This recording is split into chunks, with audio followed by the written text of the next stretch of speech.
बच्चों, अब तक हम लोगों ने इसमें इवेपोरेशन तक टॉपिक हमने कवर कर लिया है। आज हम कुछ डेफिनेशन पढ़ेंगे और डेफिनेशन के बाद हम लोग देखेंगे टेम्परेचर की कौन कौन सी यूनिट में मेज़र किया जाता है और उसके बाद कोशिश करेंगे कि आज ये हमारा चैप्टर फिनिश हो जाए।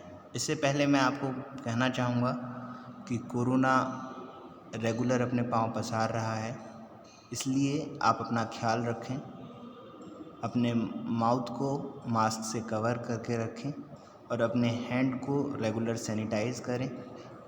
और अगर आप घर पे हैं तो इसे कुछ देर बाद नॉर्मल साबुन से भी धोएं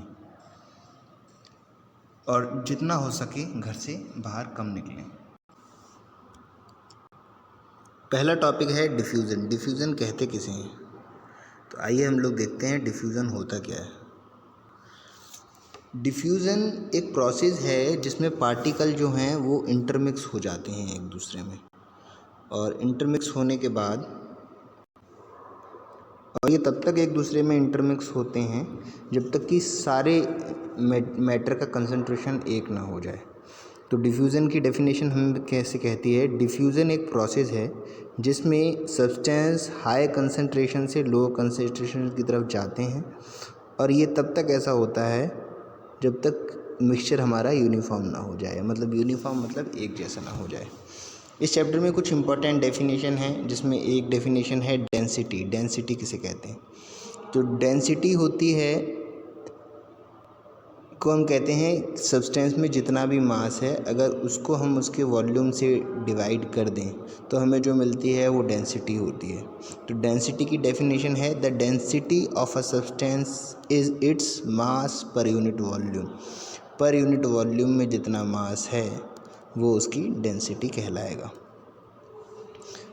अगली बात करते हैं हम कंप्रेसिबिलिटी की। कंप्रेसिबिलिटी मतलब ये होता है कि कोई चीज़ को अगर हम कंप्रेस करते हैं तो वो कितनी दबती है।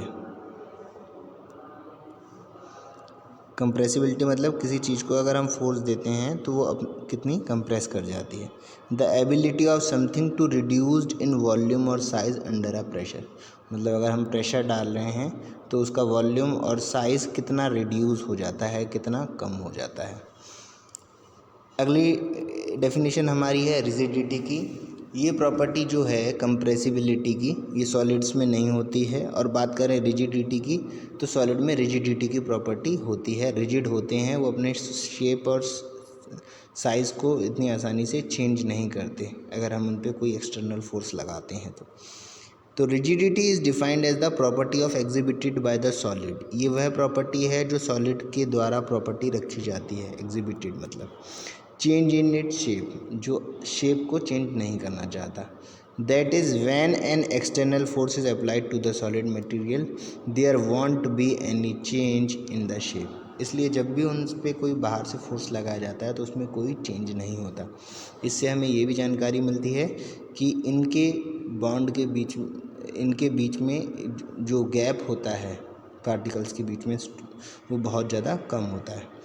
थर्ड डेफिनेशन हमारी है फ्लूइड की। फ्लूइड क्या कहते हैं? ऐसी कोई भी चीज़ जो फ्लो कर सकती है और जिस भी कंटेनर में हो वो उसकी आउटलाइन बाउंड्री होती है, वो चीज़ हमारी फ्लूइड कहलाती है। इसमें आपका गैस और लिक्विड दोनों चीज़ें आती हैं। A substance tending to flow, tending to flow मतलब बहती हैं, और confirm the outline of its container, और अपने कंटेनर जो होता है वही उसकी बाउंड्री को कंफर्म करता है।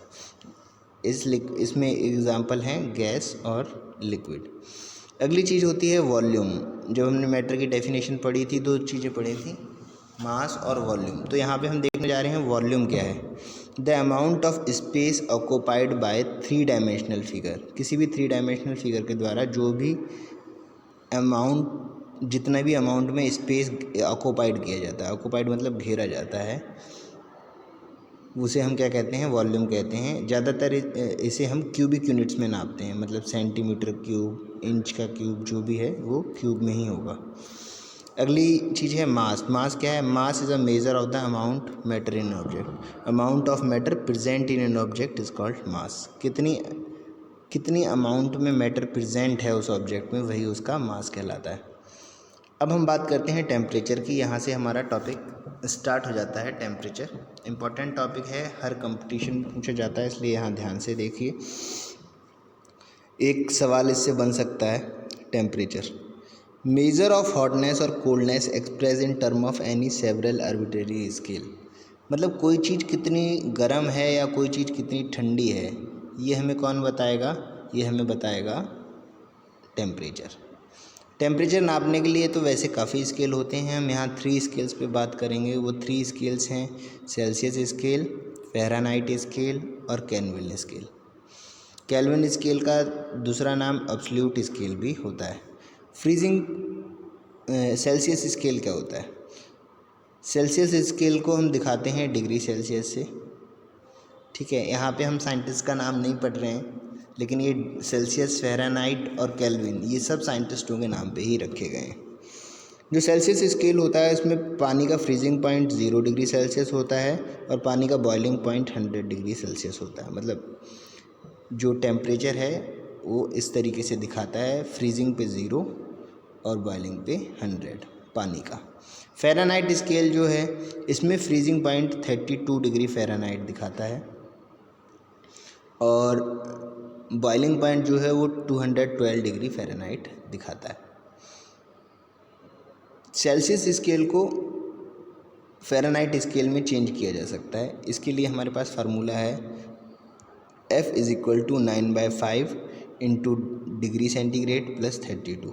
देखिए कैसे करते हैं। यहाँ पे अगर हम 100 डिग्री सेंटीग्रेड को फ़ारेनहाइट में बदलना चाहें तो F = 9/5 इंटू 100 प्लस 32। इसे सॉल्व करते हैं, हमारा आंसर 212 आना चाहिए। 5 2 जा 10, 5 0 0, 29 जा 180, 180 प्लस 32 आप जोड़ेंगे तो आपको 212 मिलेगा। 2 8 9 10 11 1, ठीक है, 212 डिग्री फ़ारेनहाइट आ जाएगा। तो आप इससे डिग्री सेल्सियस को फ़ारेनहाइट में चेंज कर सकते हैं। अब बात करते हैं केल्विन स्केल। केल्विन स्केल का नाम एब्सोल्यूट स्केल भी था। इसकी ये SI यूनिट कहलाती है टेम्परेचर की, जैसे kg, ग्राम, ये सब जो हैं यूनिट, लेकिन SI यूनिट क्या है? kg है। Freezing point of water is taken as 273.15 kelvin और 273 केल्विन अप्रॉक्स। फ्रीजिंग पॉइंट जो केल्विन स्केल में होता है वो ये होता है और बॉइलिंग पॉइंट 373 होता है। यहाँ पे हम डिग्री सेल्सियस को फिर से केल्विन में बदल सकते हैं, तो K बराबर होता है 273 प्लस डिग्री सेल्सियस। ये रिलेशन आप याद रखेंगे, ये दोनों रिलेशन। अब बात करता है कि मैटर की और कोई भी स्टेट, तो 2 और स्टेट होती हैं, प्लाज्मा, बोस-आइंस्टीन स्टेट, कंडेंसेट, इनके बारे में हम पढ़ते हैं। प्लाज्मा क्या होता है? प्लाज्मा 4 स्टेट में से एक स्टेट है। 5th स्टेट जो है वो हमारी बोस-आइंस्टीन कंडेंसेट कहलाती है। प्लाज्मा में जो हमारे पार्टिकल्स होते हैं वो सुपर एनर्जेटिक और सुपर एक्साइटेड रहते हैं। इसमें आयोनाइज्ड गैस और फ्री इलेक्ट्रॉन पाए जाते हैं प्लाज्मा के अंदर।